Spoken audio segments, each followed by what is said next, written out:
But before we turn it over to Laura, I'm just very quickly going to share my screen and show you. Um, Let me see. Hold on. There we go. Show you what we have up on the website now. Can you all see this?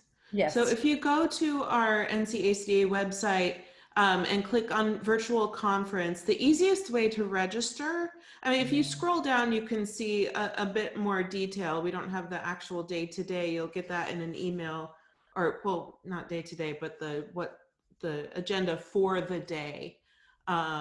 You'll get that in an email when you get your Zoom link. But if you go under virtual conference, click on register and pay. That's how you can register for the conference. You do not, it says login status over here. That's for admin. Everybody's getting confused with that. You do not need to log in. You don't need to use your national credentials or anything like that. If you go here and you click on Bootcamp Media, this is new as of last night. We've got all of Laura's sessions up here by the day. We don't have Thursday and Friday yet, but the sessions are here, and there's a link here for resources. Those are some of the Google Docs and other documents that Laura is sharing that will be there. And then if you are a teacher and you want CEUs, you can click here and that will take you to a Google form, and we'll get that back to you at some point. So, and again, if anybody has questions, feel free to email me. All right, so I'm going to turn it over to Laura for our final session.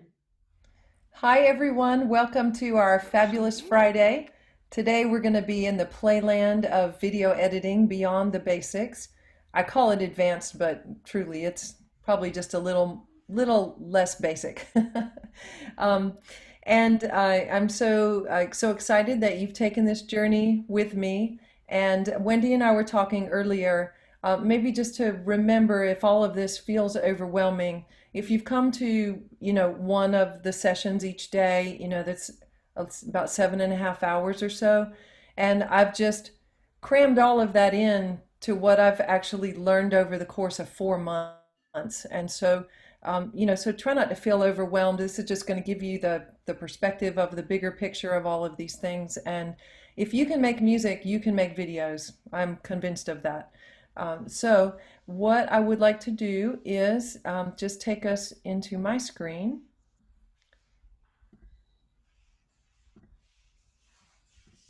All right, and share that. Okay, so first up, I know I've said that I watch a lot of virtual choir videos, and it's because I visit the Facebook pages that are listed in my resources. Virtual Choir Forum, I think, has the most members. There's tips for virtual choir. There's Virtual Choir Hub. There's probably others. There'd probably be more that spring up, but I like to go there and just see virtual choirs because everybody's always posting their things all of the time, and I'm very inspired by them. And so I just wanted to share a few with you today, but not let them play all the way through because we don't have time for that. But you can find these, especially if you go to Virtual Choir Forum. I think most of these live somewhere on, somebody has shared them at some point. So this one, let's see which one. That one I'm going to show last. Okay, this one, I think they use some stock video. You can purchase images and video from numerous sites on the internet. I use Pixabay. I also use Canva, C-A-N-V-A, Canva. If you are a 501c, you can apply to get that for free. Otherwise, it's a subscription-based software. And if you're an educator, there's probably some sort of discount or maybe free or something too. But there's a ton of free image and video sites that you can go and just download whatever you like because it's there free. And so this one, I've seen this image, so I think they grabbed that one for free.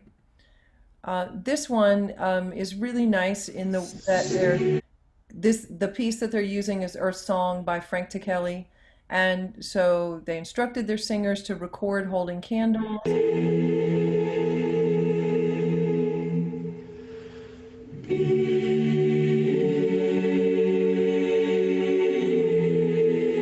And so they very beautifully, as they went around the globe, they, pull out singers. Here's some from Germany.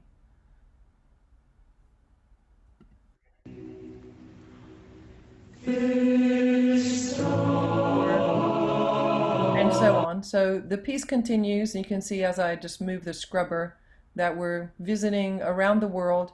And then the ending is nice. I like the way they wrap this up.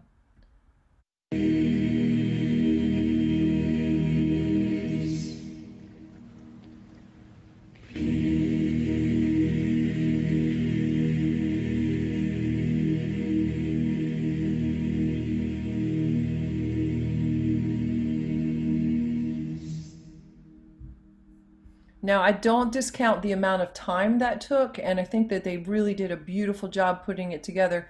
But the actual methods that are used are well within reach. Okay, so then this one, let's see which one that one is. I don't need cable TV. I'm busy making virtual choirs. Okay, I don't think I can get rid of that.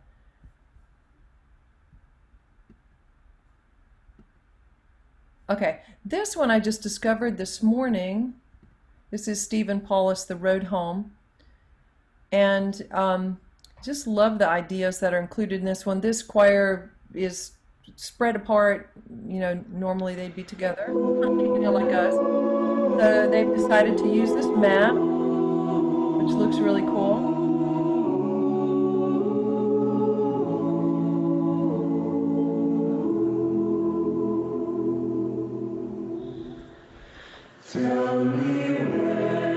Okay, so then they're, doing that for a bit. I love this juxtaposition of very old-fashioned letter writing with this, modern technology of virtual choirs.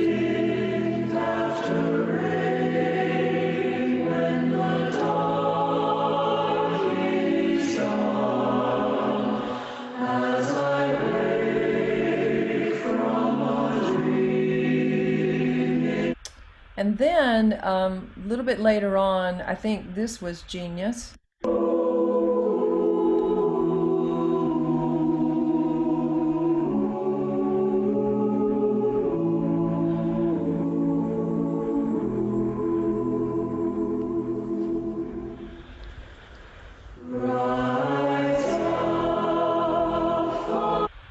I think that looks really cool. It looked to me like they were using their opacity tool, and I'm going to show you that today.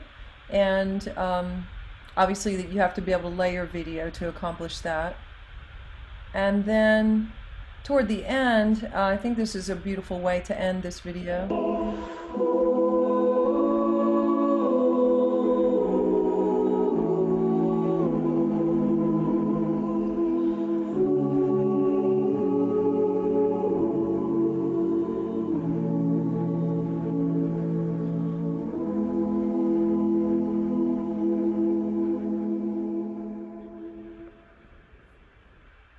Okay, I love that. I'm going to watch that several more times when I have a little more time.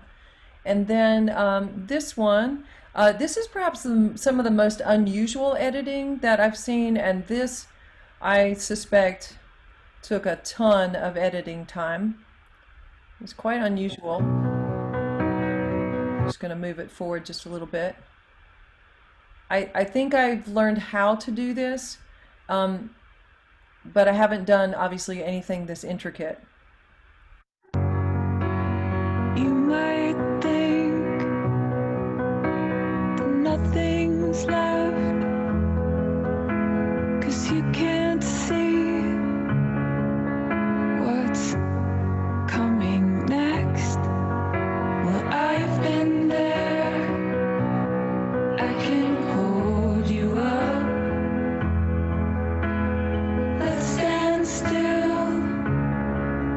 Just long enough. I know it isn't easy,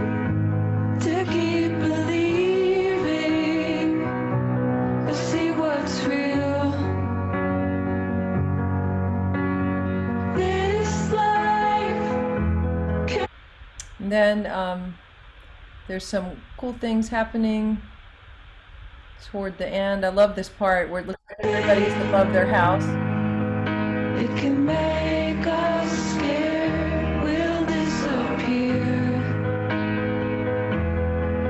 Let me show you, you're still here. Yep. So some very cool editing, I think, here. This is interesting. I know it isn't easy to keep believing, but see what's real. I think I know what techniques are used, but I'm not sure that I could do this without a ton of very slow motion practice. But I think it's really cool. And then this one, this was the first virtual choir that I participated in back when the pandemic was happening. This is the Vadencierro project I think I mentioned earlier in the week. It's before I learned how to record myself looking straight ahead when I'm making my virtual choir participant video. But one thing I like about this is how artfully the editor moved the frames or moved the clips with the music. So this is Vadencierro from Verdi's AIDA.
One thing I really love about this project is that they incorporated the use of sign language throughout, which I think is a beautiful way to be inclusive.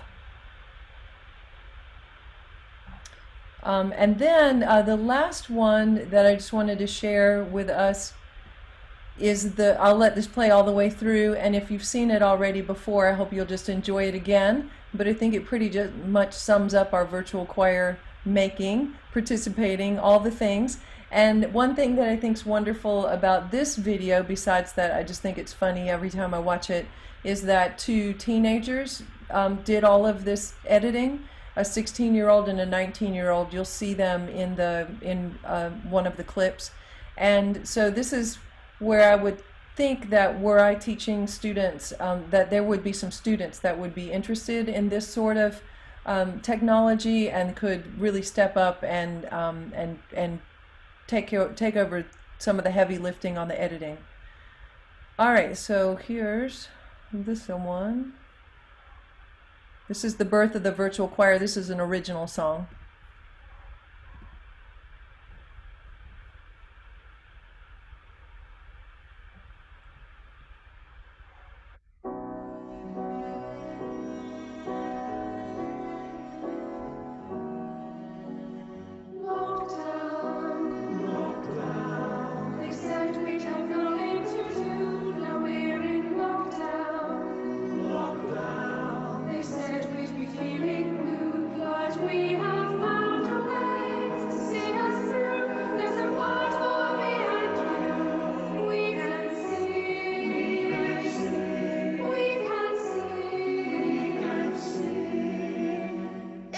virtual choir.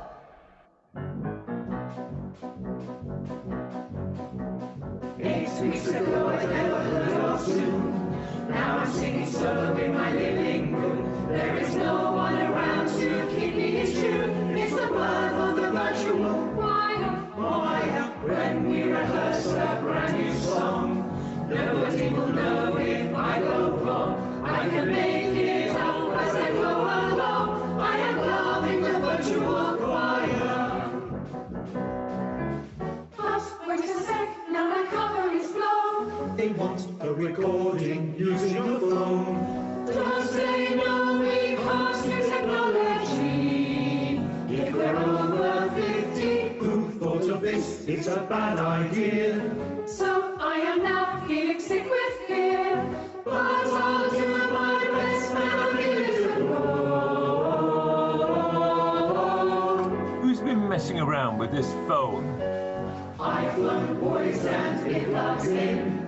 Lipstick, smile and lift your chin. Start the backing track again, cause I wasn't ready to begin. Music sheets pinned to the wall. Fingers crossed that they won't fall. Who's that walking through the hall? They are lost in the virtual choir. Halfway through, I'm on take 3. Don't lose focus, stay in key. All that I forgot, I was to smile. This could take a while, I can't record till I'm on my own. but I need help with the blessed phone. Why does it keep pointing right at my nose?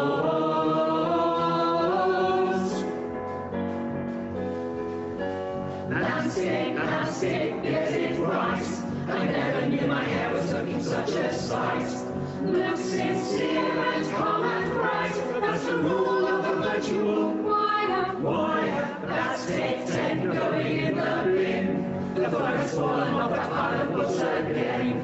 I'm just gonna pour myself a double gin. All the joys of the virtual choir. Camera action, here I come.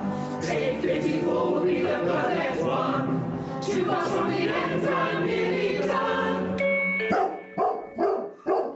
Why am I in the virtual choir? Take 68 was my very best. Now for the experts to do the rest. How can they make us into something good? There is no way I could. After a week, when we heard it played, we were blown away by what they played. Thank you, engineers, for all you do.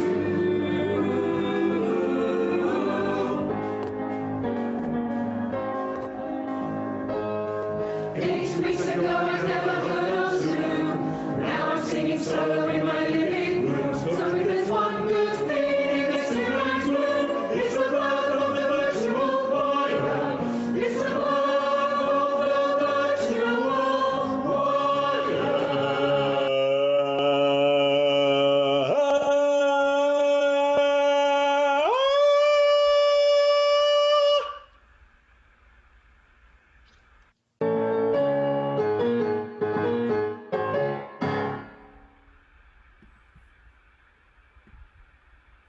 Well, I think that's fun. I think that's all they gave us, just a jolt of confidence. But I do think it's really fun. All right, so let's look at our to-do list for today. We are going to our very last slide. Let's see, I can close out YouTube. It'll be one less thing for my computer to think about right now. My Zoom controls are always in the way. Okay, so today's day, very quickly we'll look at borders and compound clips, spend a little time with the Ken Burns effect, and then spend a little more time with keyframes, opacity, and effects, and then look at keying. So not necessarily in that order, but that's what we'll cover today. And I realized that I think yesterday I got finished with our session a few minutes early And I remembered looking at my phone thinking, well, that's odd. And it's because I forgot to go over something. So I apologize, but I'm going to go back to yesterday's list for just a minute. Because one thing that I told you that we would look at are the import functions. And so, whoops, I'm sorry. Those are the preferences is what I meant to say. And in the preferences, so I'm just in general. I don't generally change anything here. In my editing, I again don't change anything here. You could read about each one of these things and see if you want to customize what you're doing. I do usually leave my background render on, and rendering is sort of saving. And like bouncing in Logic, rendering is it's where the software is constantly remembering what it is that you've done, your edits that you've accomplished. And what Final Cut does is it renders in the background, and it starts after. So here's your time. You can change the time. If you feel like your system's getting really bogged down, you can come in here and turn off your background render, but then it's not rendering in the background. So if that's the case, then I would do some edits and then come back here and turn this on because you want it to render, you know, maybe take a break, walk around the block, or like in the virtual choir, pour yourself a double gin. But you definitely, in periods of time, you want to keep your project rendered. I ask it to play back in and create optimized media for multicam clips. I haven't really worked in this function very much. I'm beginning to understand what it does, but I haven't used it, so I'll just skip over that. And I'm going to get a little playback warning if frames drop. So remember that your motion picture is made up of multiple pictures in motion.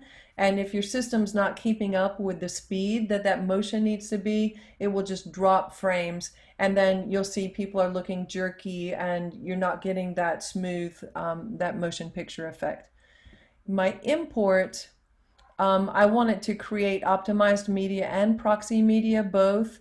And I'll show you what I mean by that when I'm working. Sometimes I work in optimized media, so most of the time I work in proxy media. And I want it to copy things to the library storage location. You can read about these functions in any of the Final Cut tutorials and decide which will work best for you. And then in destinations, this is where I'm going to share the project out. So I've got my YouTube channel set up so I can just share out to that. I most often will just come up here to this master file if I'm not sharing things out to YouTube. And then I'm going to choose the file size. So if I'm sharing it that I know that it's going to end up on YouTube, I'm just going to choose this H.264 resolution because it's fine. I can see everything. If I want to save it out as the same as the source, you know, and share it out, I can also choose that. This is going to be a much larger sized file. So maybe a 3-minute song ends up going out at about 2 gigabytes. But if I send that same song out shared at H.264, maybe it's more like 500 megabytes. So the file size is definitely different. I haven't ever saved in any of these other file types, so I can't really tell you much about that.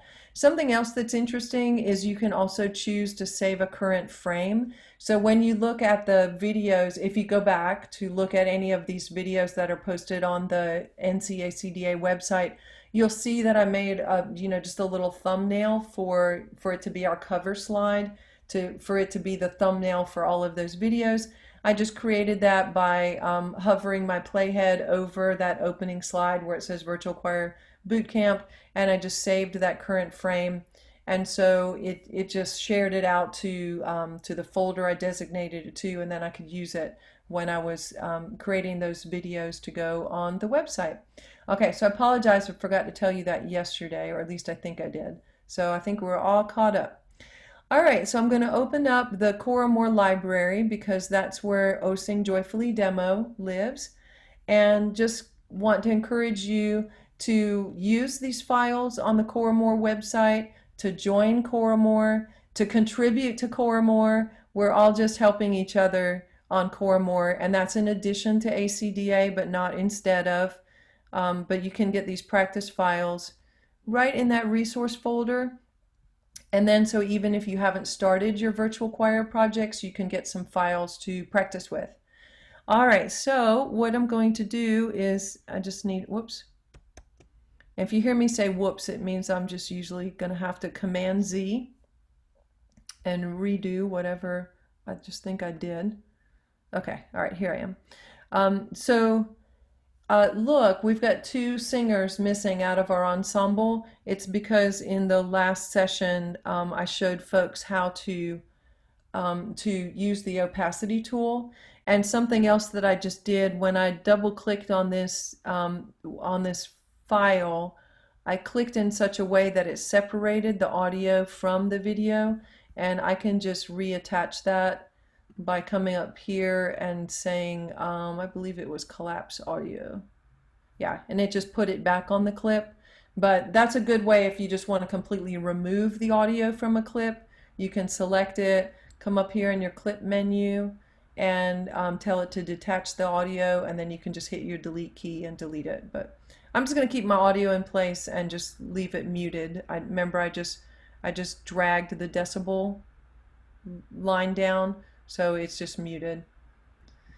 Okay, so this is where we left our project yesterday, except for we could see these 2 singers.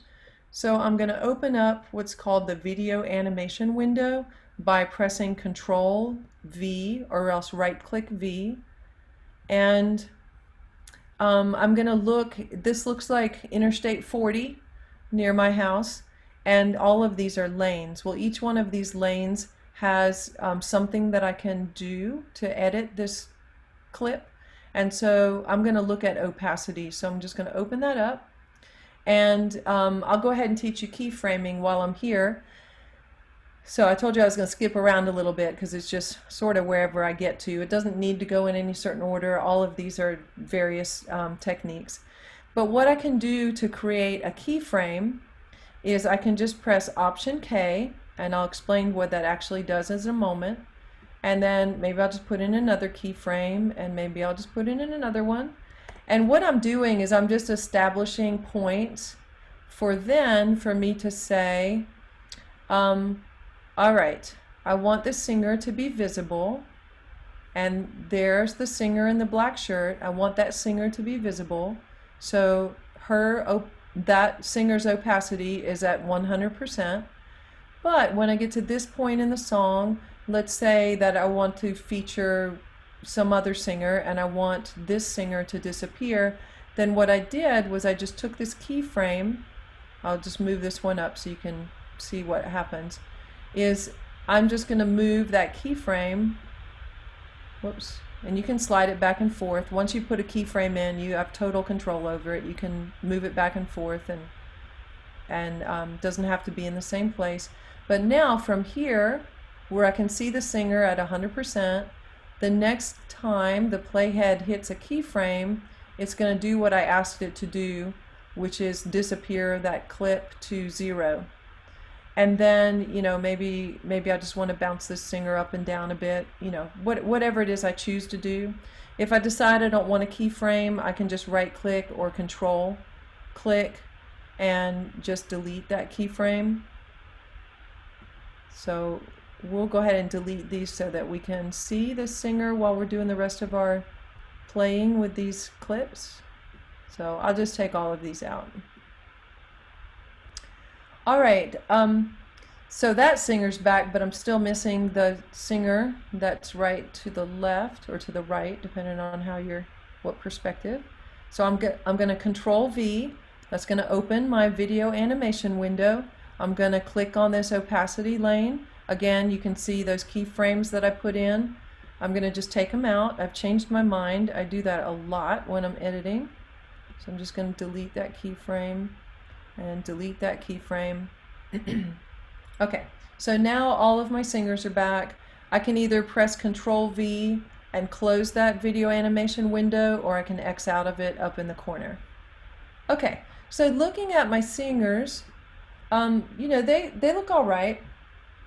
what I don't like about it, and this is what I mentioned yesterday, is this singer seems to be further away than this singer and smaller in size. And this singer is framed lower in the frame. I cannot do anything really to change that. But what I could do, if I made that decision to let this frame inform the rest of my design, is I could choose this singer, and already chosen, and then crop her frame either by grabbing here and pulling down, or coming over here. I'm just selecting my clip inspector window here, and this opens up, so I can use my crop tools here, which sometimes can just be a little easier to slide these back and forth rather than grabbing the tool over in the viewer. Okay, so then you can see that I could make the rest of these similar to that, but there's no way for me to make the others similar to this, because I can't make this person go higher in the frame because there's nothing underneath here. Okay, now to change the size of this singer, what I want to do is make this singer look like they're as close as this singer. So I'm going to use my transform tool, and I'm just going to click and drag until I tend to look at people's heads, and his head now seems to be about the same size as that person's head. So one quick way to sort of now line them up, I'm going to see where this person's head is. I'm just going to put them behind, and now I can see where the excess is around here, and so I'm just going to come over here to my crop tools, and I'm going to just pull them in to the same size as the clip that's on top. It's a little hard to see where that clip ends because they both have similar colored ceiling. And also remember, I could zoom in if I wanted to. If I just want to get a closer look, I could come in here. It's probably more helpful. It's amazing what you see when you zoom in. Sometimes you think things are all lined up very nicely, and then when you zoom in, you realize that they're not exactly. Okay. So I would do that before I put singers, in their line, because otherwise, if I took trouble to line them up and now I'm going to resize them, okay, well now I got to go back and figure out, oh, am I actually along this same line, or do I need to, reline that? And notice when I released the cropping on this singer, I didn't quite undo enough times because some of that is still cropped off. But it doesn't matter because you get the idea. So I would just go through each one of these singers. Like this singer seems to be a little bit further back than the others, and so again I would just use that transform tool, make the overall clip a little bit larger, switch over to my crop tool. Actually, sorry, first I mean, you can accomplish this any number of ways, but I'd like to just put it behind the other clip, and then because I can just quickly come over here and just use my crop tool, or I can grab the handles that are on the image. Okay, so I'll just very roughly do that. This is where I usually get very close to my screen and peer in and zoom in really tight and just make sure that those edges all look nice. And then I'll bring that singer back down. Already I think things are starting to look a bit nicer. This still bothers me. So maybe I would move this singer off to one side so that it doesn't look like this, in this visual effect. But overall, it's better than it was before. So that's one improvement I can make. The next thing that I want us to look at is how we work in compound clips. And so this is going to lead us into working with other sorts of clips. So what I'm going to do is I'm going to select my music clip, and I'm going to hold down my command key because I'm going to jump over. Well, I could actually, what I need to do is, so this one already has all the transitions and everything on it. So what I think it's going to do is just dump them off to the side. I'll just leave them. But you want to put the transitions and the titles and things, or at least I do. I want to put those in last. But yesterday, since we were just working quickly through finishing a project that you could do quickly, I went ahead and put those in. So now with all of those clips selected, I'm going to create a compound clip by saying Option G. So I'm going to group them together, and I'm going to call them a fancy name like all. Okay, and now I've created a compound clip, and where is it? Okay, it's up here, because all these are all those transitions that I put in, so that's silly. So I'm just going to grab this down and just get it down here on my storyline. So we'll pretend like we deleted all of those, because really you want to just do that at the very end. Okay, so my compound clip, why might I want to make a compound clip? There are some effects that are pretty easy to use. And so let's just say that I'm going to leave my singers, spaced apart in this 8-singer ensemble, kind of grid looking thing. But now I want to like pan across the choir. And especially if you imagine maybe there are 40 singers up here and you want to pan across and zoom into this singer and then zoom out. The way you do that is with the Ken Burns effect. And so, or one way to do it, there's always multiple ways of accomplishing things. So I need to choose crop, and when I choose crop, notice that my frame is acting as this entire picture is now one clip all together, because I created this compound clip down here.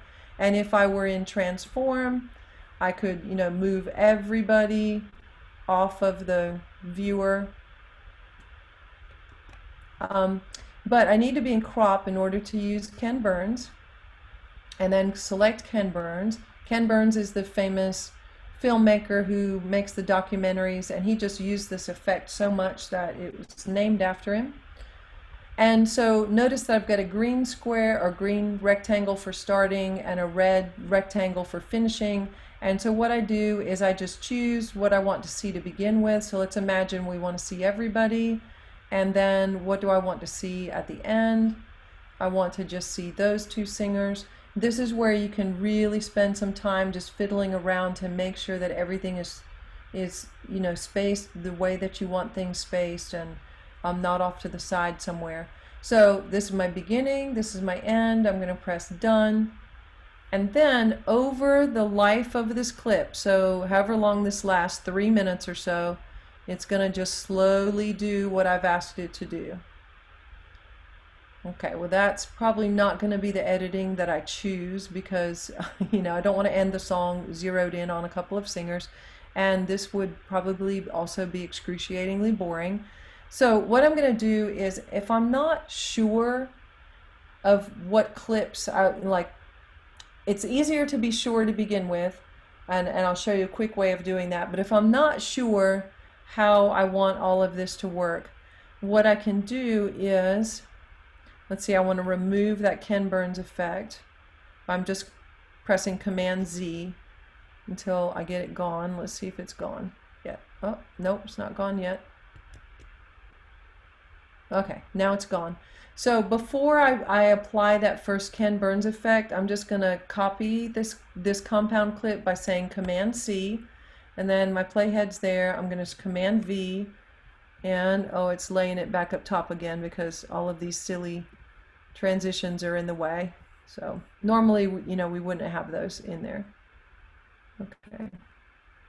Now I just want, at this point, if I'm going to do it this way, I want to truly make sure that I brought this in at the playhead, because we can see that our sound is still synced up. And now what I might do is apply one of those Ken Burns effects to just the first 16 measures. And how do I know where that is?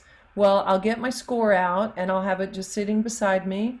And what I'll do is I'll play, and whenever I hit the point, the 16 measures or whatever, but the time I want it to look differently, I'm just going to hit my M key on my keyboard, and it's going to put in a marker. And it's going to put the marker on the clip that's selected. So I'm going to press play. Sorry, my space bar.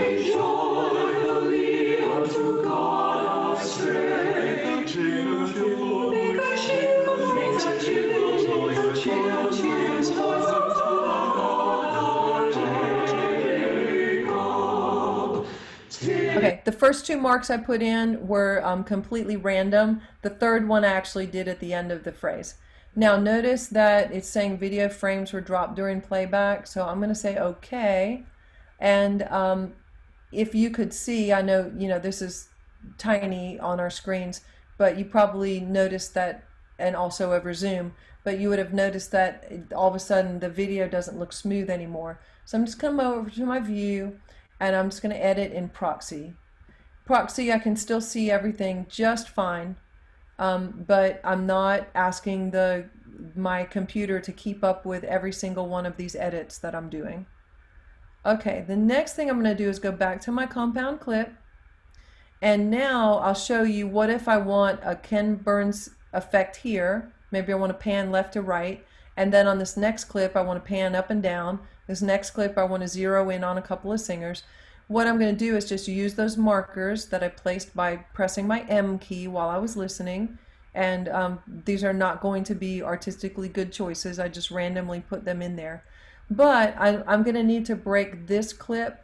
Oh, sorry. So one way I can do that is to just drag this corner to the marker, whoop, and apply my Ken Burns effect. Copy this compound clip down here again, lay it on top of the next one, and do my next section. I would only do that if I were just playing and wanted to be able to change my mind over and over again. Here's what I would do instead. I would go ahead and copy this compound clip, and then I would just edit in this exact copy right above it. So both of these are compound clips, and they're both the same thing right here. So here's a more efficient way, but this way you really want to have made up your mind about these edits before you start putting them in. Because what I'm going to do is I'm going to change over to the blade tool, which is here. I could just press B on my keyboard, but I wanted to show you where this is in the menu. So I'm going to, now it looks like a razor blade, if you can see that.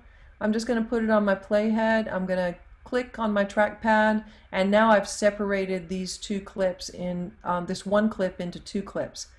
The only way to undo this is to press Command Z. So if I get down, in 2 hours I'm still editing and I go, oh, you know what, I really don't like that phrase right there that's ending that way. I can't undo this blade.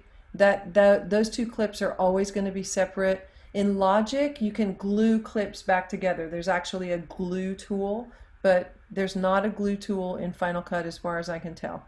So you really just want to have your mind made up before you start putting this blade into your project. Okay, so let's see, did I actually get one on the first one? No. All right, there it is.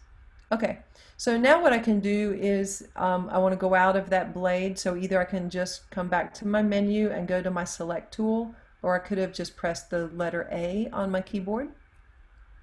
Okay, now I'm going to just apply a Ken Burns effect to this first clip. Whoopsies.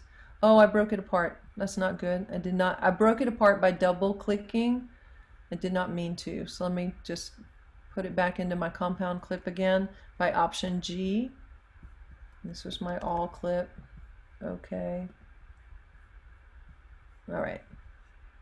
Hopefully I have restored my compound clip. Where is everything? Oh, things really disappeared, didn't they? Wonder if I can Command Z and get myself back where I was. Yeah.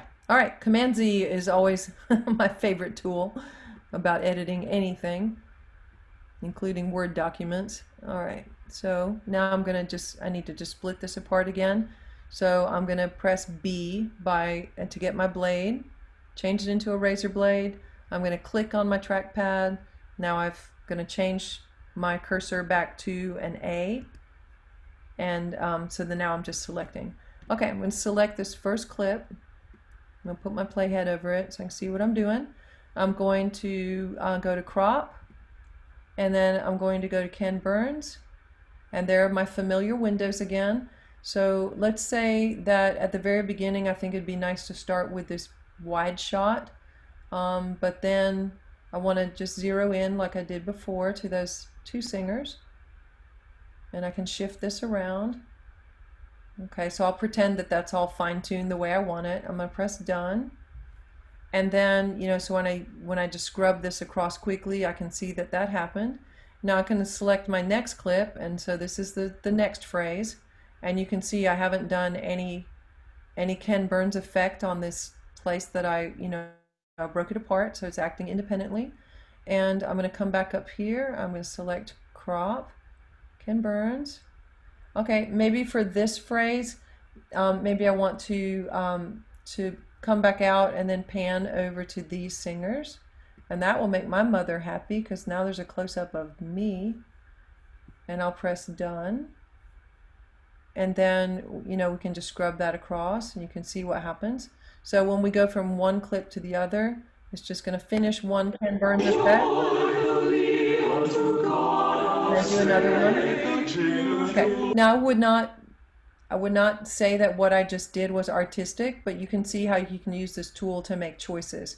So a lot of times when you watch virtual choir videos, I think that editors are saying to themselves, what feels like I'm watching this choir in a concert if people are sort of all laid up on a grid, like a live concert. And so maybe to pan across, because I think we often do that when we're watching a group perform. We just let our eyes travel across the chorus.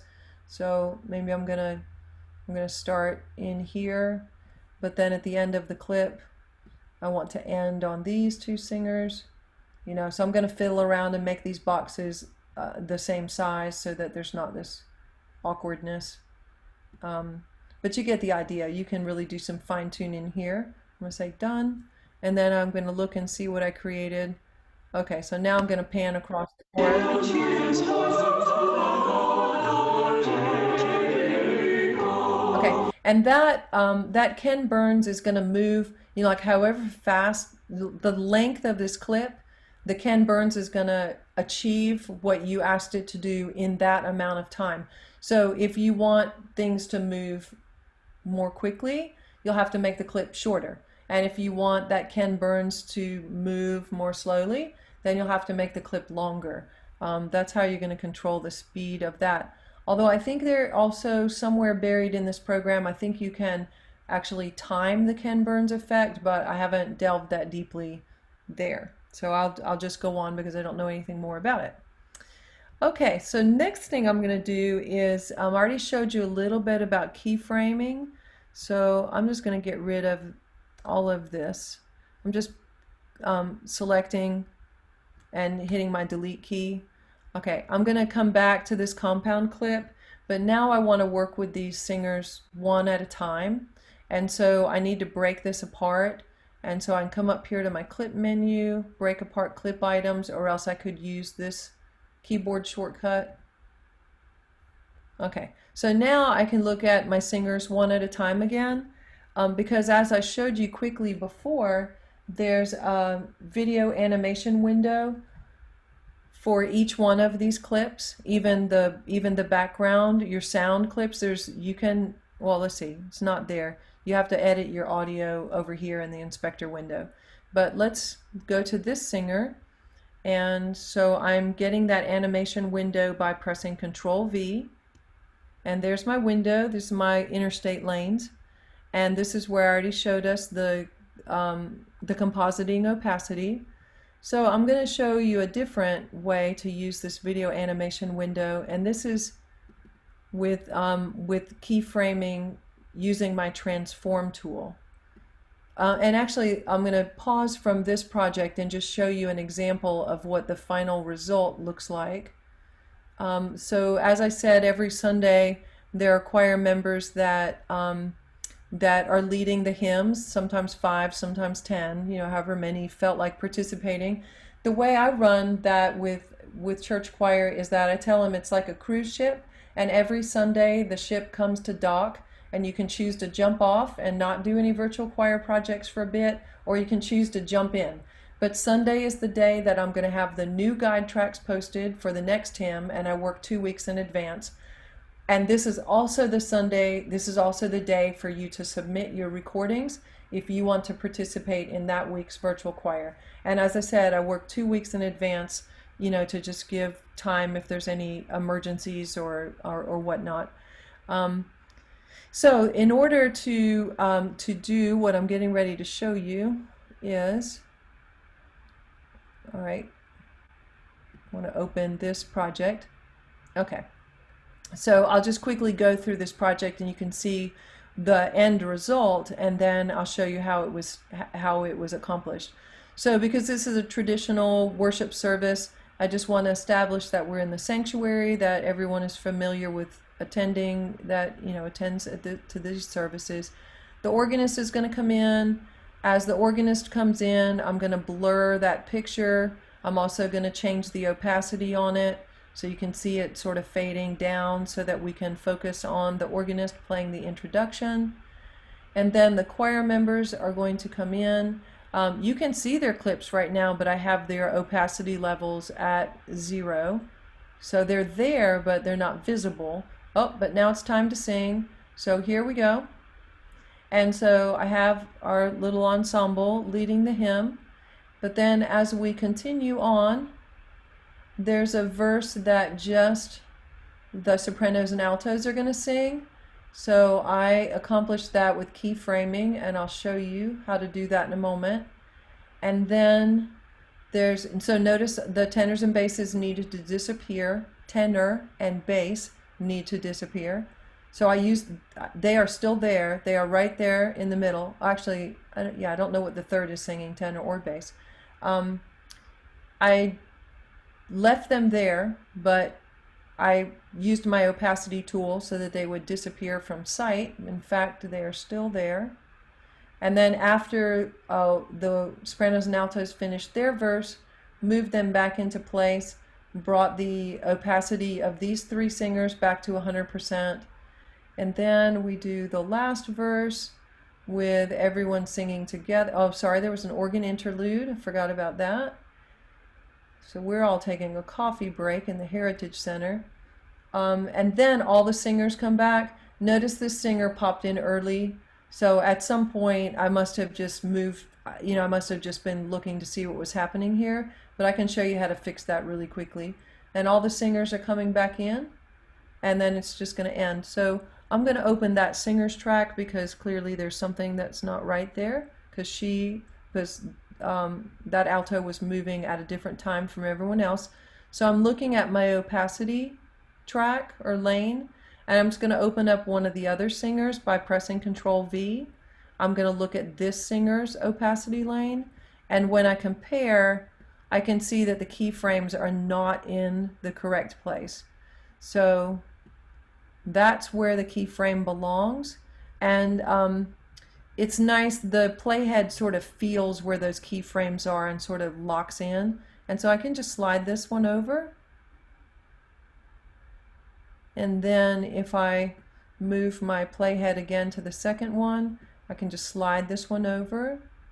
And so now when I look at the viewer above, that singer should come up at the same time as everyone else, which she does. And then everyone sings until the end.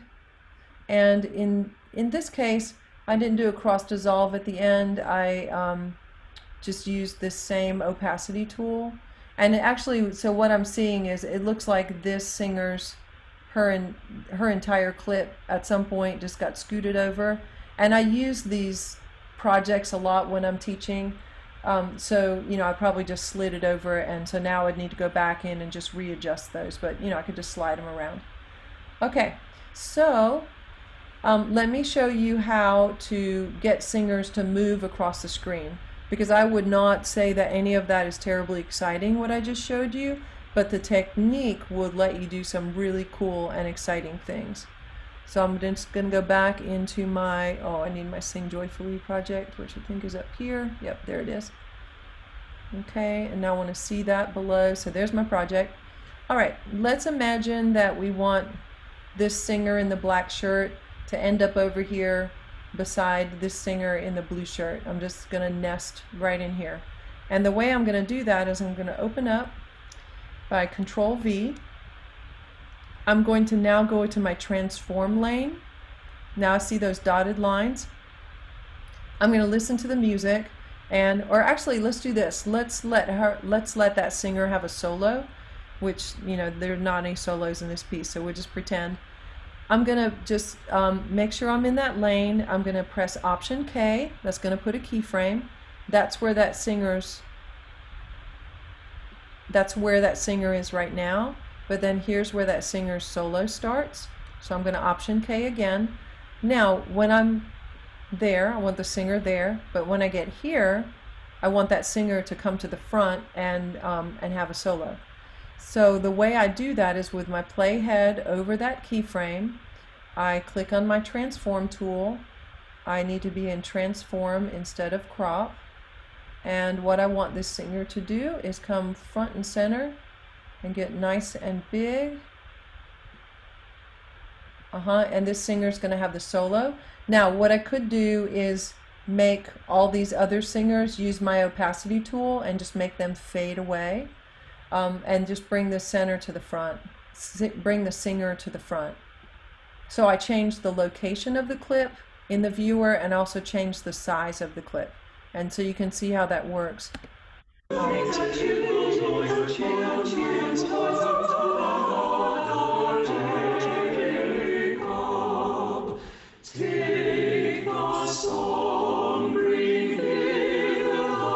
Okay, so obviously, you know, like, ooh, that's way slow. She needs to walk to the microphone faster. So I'm just gonna scoot right over, and now, okay. And obviously it's not making any sense because she's not really singing a solo, but, you know, just imagine. And at this point, remember I said I would have just used my opacity tool.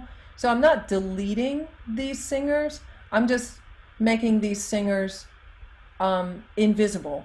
So it's like the Harry Potter cloaking device, or that's, I guess that's Star Trek.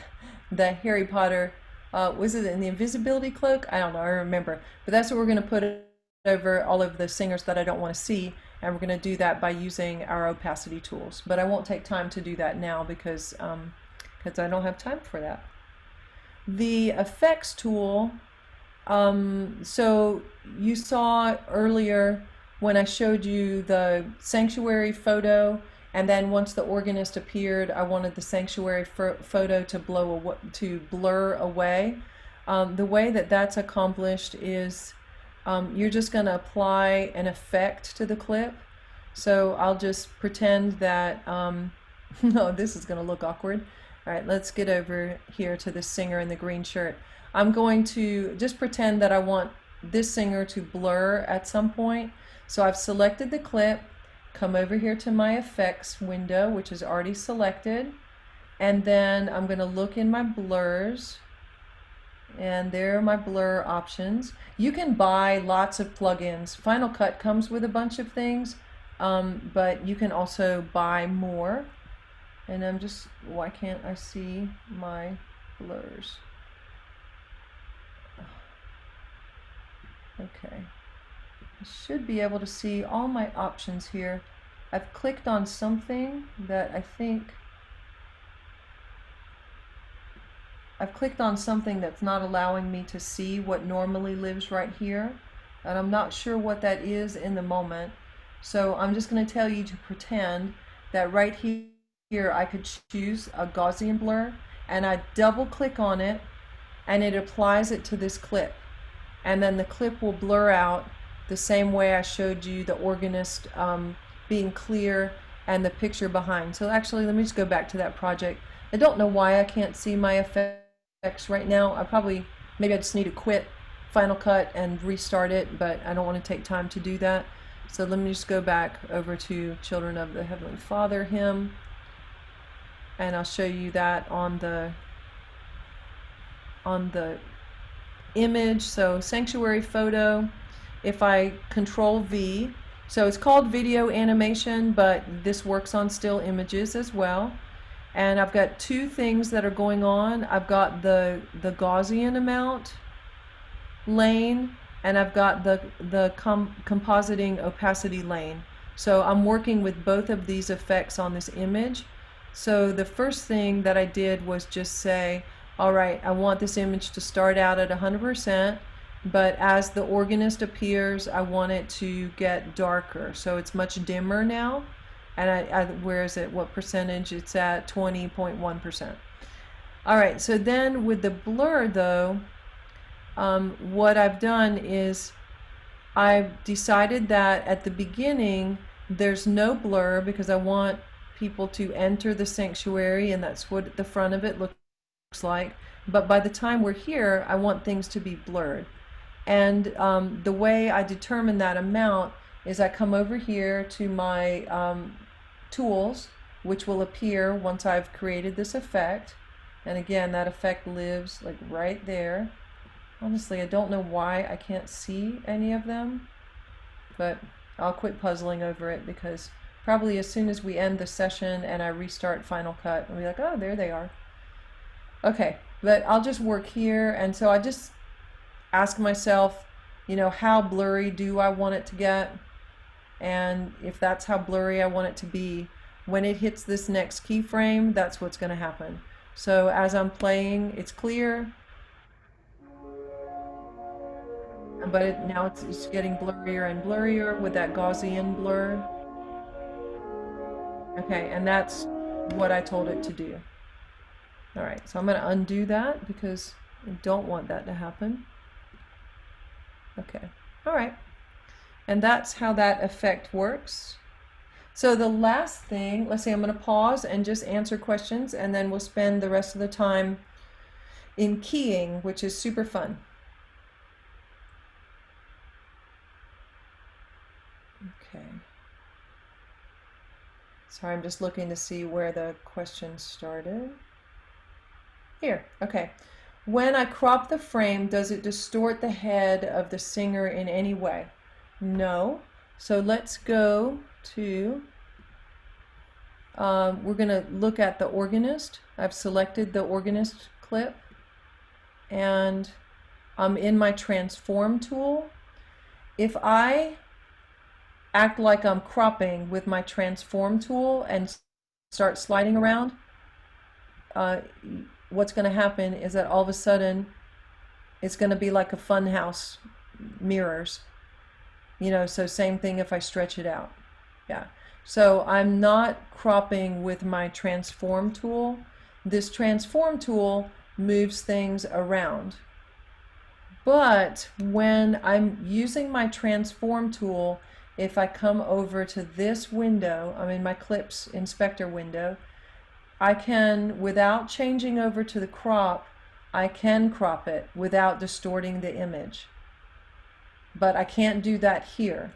If I want to click and drag from here, then I need to select my crop tool, and now I can click and drag without distorting the image.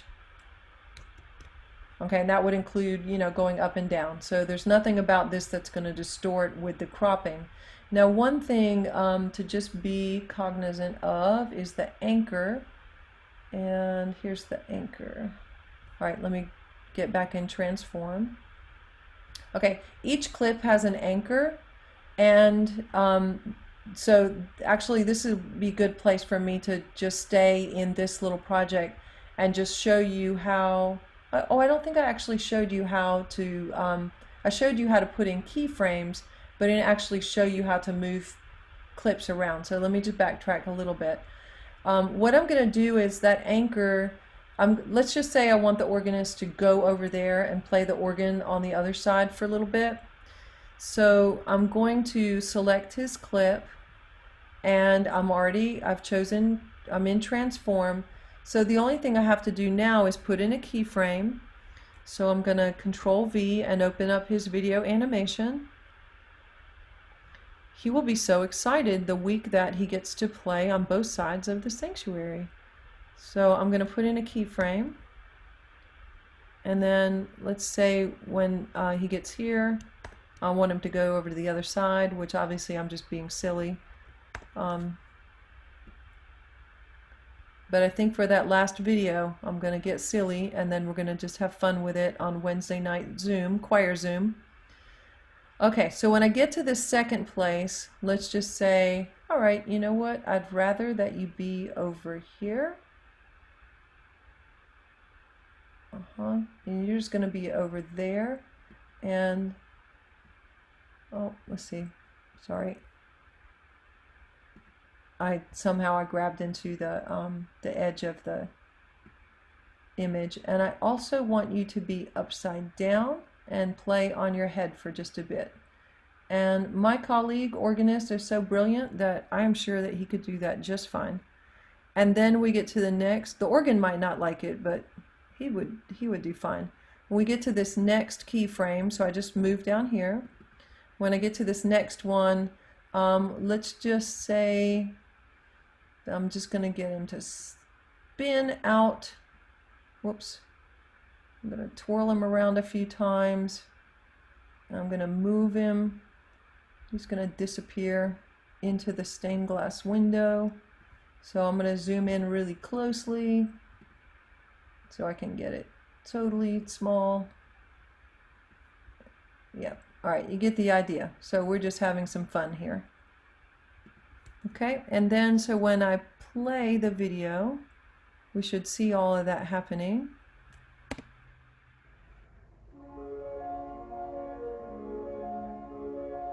Well, that's a pleasant effect, isn't it?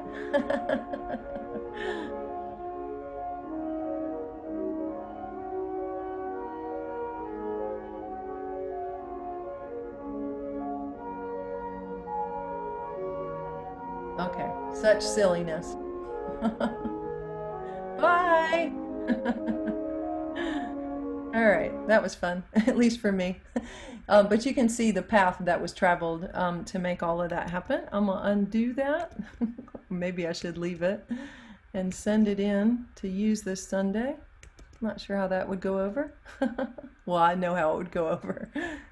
The first time I was playing with the transform key, it was me. I was over here and I wanted to just move me down here. And instead of moving down here, I went like zinging off of the screen. Like it looked like I'd been blasted out of a rocket ship. And I looked at my husband. I said, well, I guess I just quit the choir. Then it took me a couple of hours to figure out how I just wanted to very gently drop down here. And it's because I didn't really know how to put my keyframes in. But hopefully now you all know from watching me. Okay, so I'm going to leave the keyframing and I'm going to go back to the O Sing Joyfully demo. And what I'm going to look at now is, oh, what is this green thing? We're going to come to the land of virtual choir grids. So I showed you using basic grids yesterday, but let's just say we want to, sort of be in a grid, but we want it to look more attractive. So what I'm going to do is I'm going to choose an image, and I'm missing the proxy here. So I'm going to just work in my optimized video because a proxy wasn't created for that. And what I did was I just went on the internet and I grabbed this free music and this music image, and I just brought it into the project. And so the way I made this happen was, instead of seeing the green, I'm seeing this image that's below. And the way I accomplished that is, look, here's where the grid is. Well, actually here. What I did was I created my compound clip. I laid this grid over it, and I'll show you in just I'll show you when I close out the workflow for that. But my sister's a photographer, and she helped me create this grid. And then what I did was I chose my range tool where I can hear, or I could just click the letter R on my keyboard, and I selected this range, and then I shared this out. So like it was the end of my project and I was all finished, and I did that by using my share out and choose my master file, all those sorts of things that I already showed you. So then I brought it back into the project, and so here it is.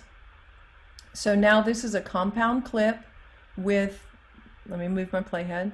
This is a it's not a compound clip anymore. That is the project. It is rendered out with that green on top of it. Okay, let me use my selection tool. I'm pressing the A key. Let's see if it'll let me. A. Okay, I just want to hide the background for a minute so you can just see I'm pressing the V key. Okay, so there we are. And the reason this is super helpful, I should maybe just go back and explain this quickly. Let me make sure I have time. Yeah, I've got time.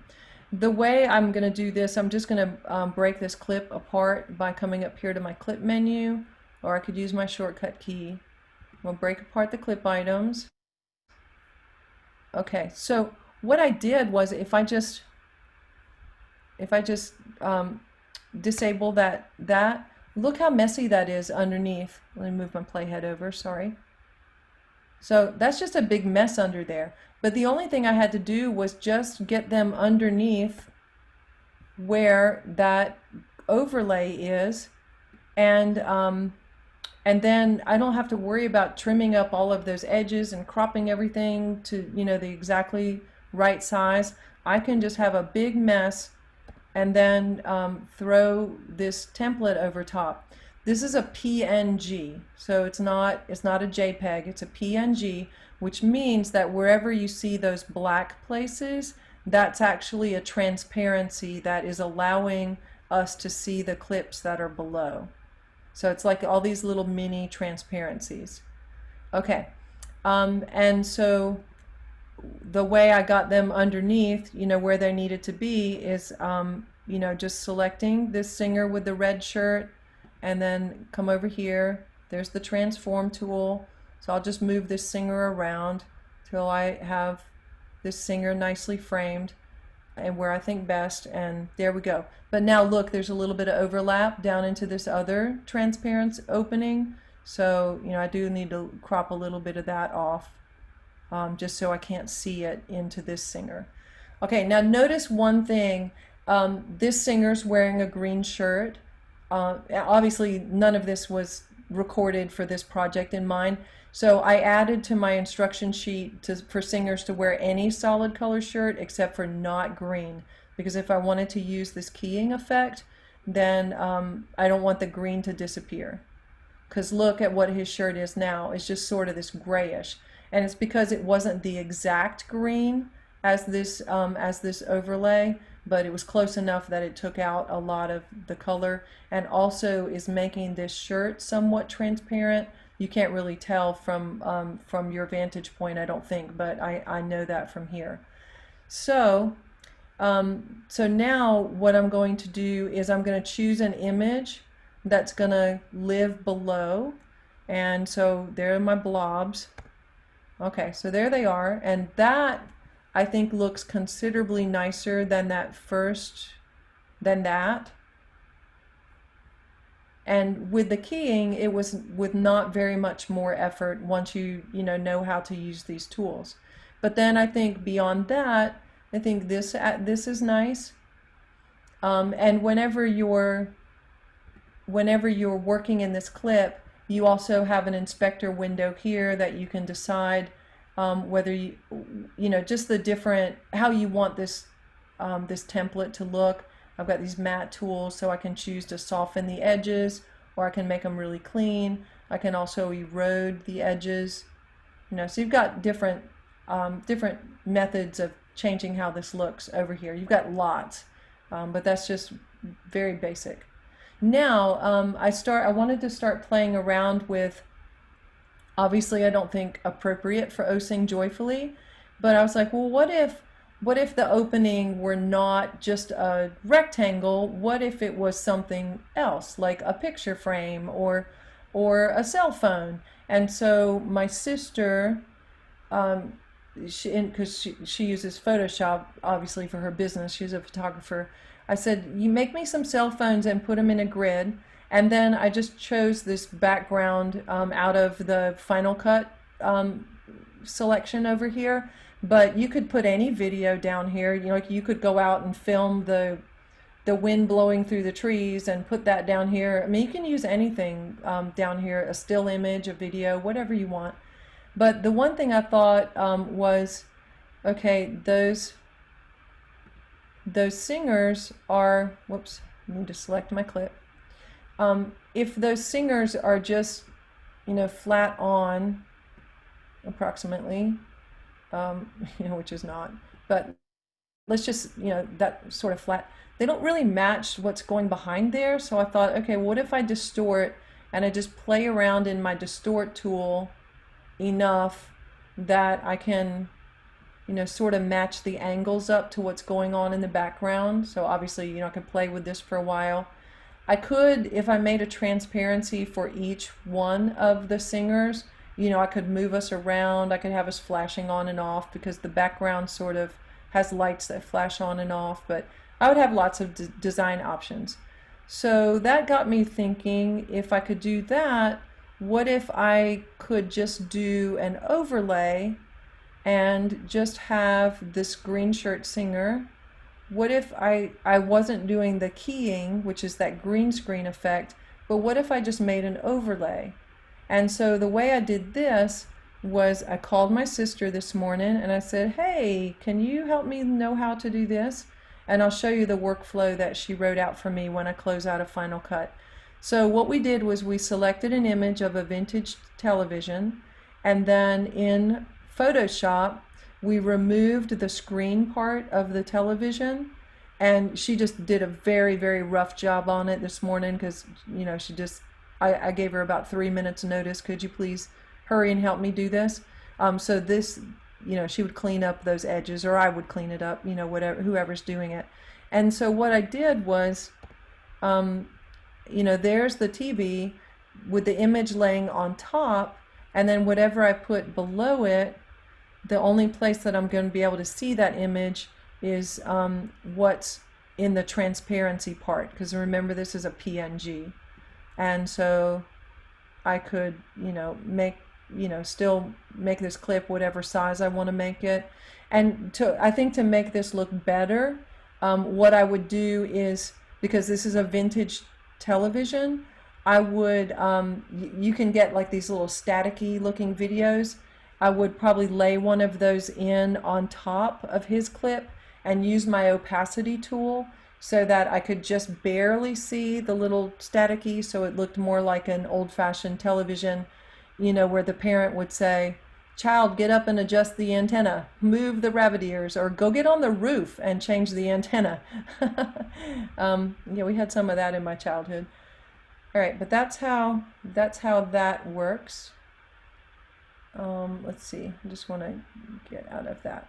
Okay, whoops.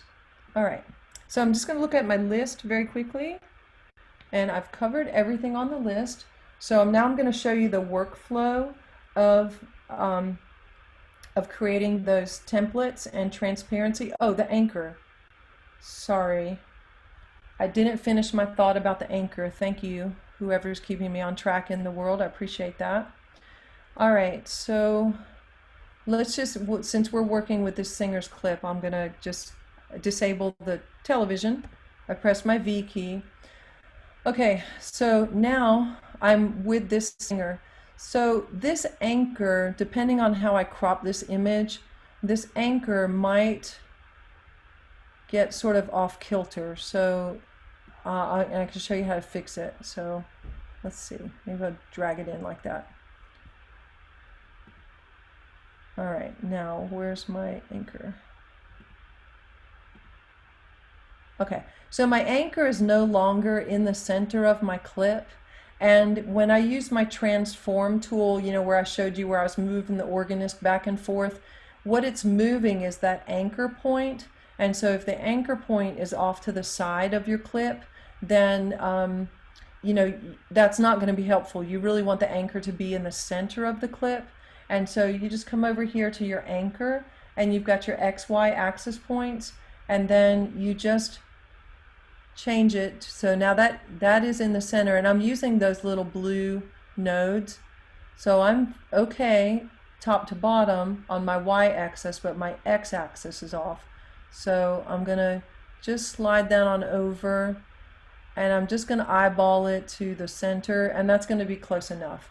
And now whenever I move this clip around, with my keyframing, the anchor knows where the center of this clip is, and that's where it's moving it around. Okay, so let's see. During the organ interlude, could he fill the screen easily? Well, he's already top to bottom as big as is within the safety frame. So, I mean, I could extend it further out, but that clip is already pretty much maxed out as tall as it was going to be. And I could, you know, add a little bit. I mean, I could zoom in to get close to his hands or his feet or whatever and move it to the center. I mean, I could do any of those things, but I wouldn't be able to fill the screen without, you know, like zooming in, because his clip already filled the screen from top to bottom. Do I press something special to make that part come up on the timeline with the keyframes? So if I click on I'll just stay over on this singer's clip. If I click on the clip with Control V, it opens up the video animation, and then there are various lanes. So today I only showed you the compositing opacity, and I showed you the transform lane. You already know what distort does because you saw me drag the corners to sort of line the cell phones up into that futuristic background. So I could choose where I wanted a clip to distort, like in a particular place. It's just flat out, and then it turns sort of at an angle. I know you've seen virtual choirs, or I suspect you've seen virtual choirs where it looks like the singers are in this sort of semicircle and everybody's sort of angled around. But the only way that I got that line to appear is I just clicked on it, and then, you know, that's the lane that I'm working in. And whatever lane I'm working in, when I press Option K, that's the lane that the keyframe appears in. I think that's all I see. Okay, so I'm going to quickly show you the workflow of the creating this where'd my grid go? Creating this grid, this green grid, and then where to show you the work on the television. So I'm going to go out of here.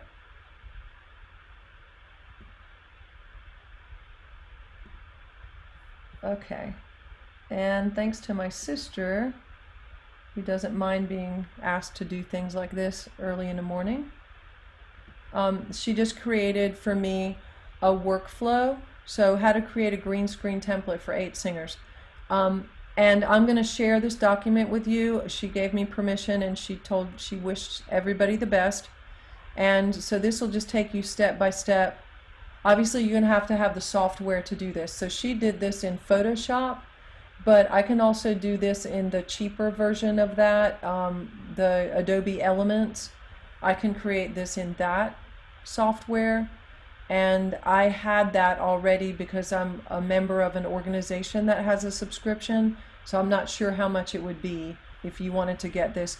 But you just need some sort of Photoshop type software that will allow you to work in layers on your project, because then you're going to create a PNG, and that's going to make all of these openings, it's going to make them transparent, which is what happens so that we can see the singers through it. So there's this workflow, and then the other doesn't use green screen. It's just taking an original image and then using a brush tool. She went through and she took out using the black paint. So it's not actually paint; it's removing. She took out she selected this area by taking out with the paintbrush all of this, and so when she saved that out as a PNG, it left this as a transparency right there, and that's it for me. Yes, thank you, everyone. This has just been wow. Laura, you're awesome and so generous.